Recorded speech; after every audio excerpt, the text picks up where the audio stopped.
خود کنی. یعنی چی؟ یعنی هر نیتی نسبت به هر شخصی داشته باشی، هر کاری که برای هر شخصی انجام بدی، حالا چه خوبش چه بدش، به سمت خودتون از طریق دیگه به شما وارد خواهد شد. پس سعی کنیم که چه بهترین که نیت‌های خوب و نگرش‌های خوب و آرزوهای خیر حتی برای دشمنان خودمون داشته باشیم.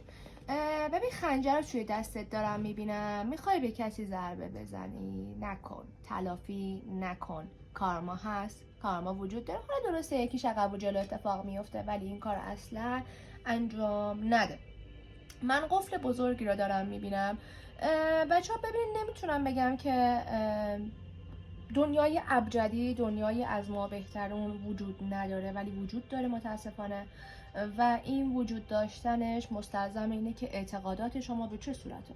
یک سری اعتقاد دارن، یک سری اعتقاد ندارن، ولی من اینجا قفل بزرگی رو دارم میبینم که روی نیت و خواستتون براتون رقم خورده و راهی که داره باز میشه. نگران این قفل نباشین، نگران انرژی‌های منفی نباشین. انرژی‌های منفی کاملا برگشت شده به سمت کسایی که برای شما این انرژی منفی رو ساطع کردن. دلهره و اضطراب نداشته باشید. اف بزرگ رو دارم میبینم. خبر دارین از آقایی که توی حروف اسمیش اف داره، با ف شروع میشه، یا توی حروف اسمیش ف داره.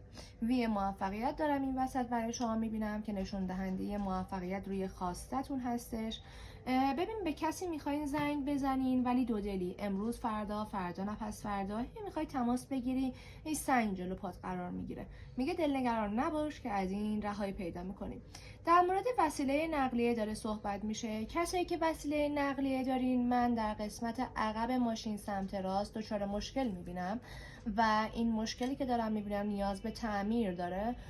ولی کسایی که وسیله نقلیه میخوان خریداری بکنن، مراقب باشن توی خریدشون کاملا این ماشین رو چک بکنن، چون من دارم چالش هایی بعد از این میبینم. حالا ممکنه تعمیراتی باشه، ممکنه سندیتی باشه، ولی حواسشون رو روی این قضیه خیلی خوب جمع بکنن.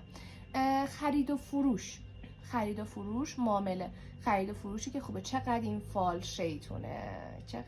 شیطونه و داره همین جور میچرخه. این شیطنت فال نشون دهنده شیطنت های خودتون هستش. داره یه جاهای شیطنت میکنه. حالا میتونه تو بحث کاری باشه، تو بحث مالی باشه، یا تو بحث احساسی باشه. از بابت چیزی که دارم میبینم، تغییر وضعیت تو مسائل خونه هست. یه چیزی توی وسیله های خونه تغییر میده، حالا مثل تعویض فرش، مبلمان، هر چیزی که هست که برای شما بسیار بسیار روشنه. استخرفتن داره خیلی خیلی بهش اشاره میکنه که یک سریاتون که نیاز دارین آب درمانی داشته باشین، روحیاتتون بالا بره، نیاز دارین که اون آب درمانی رو داشته باشین. رقصان، سفرهای کمپی رو دارم اینجا برای شما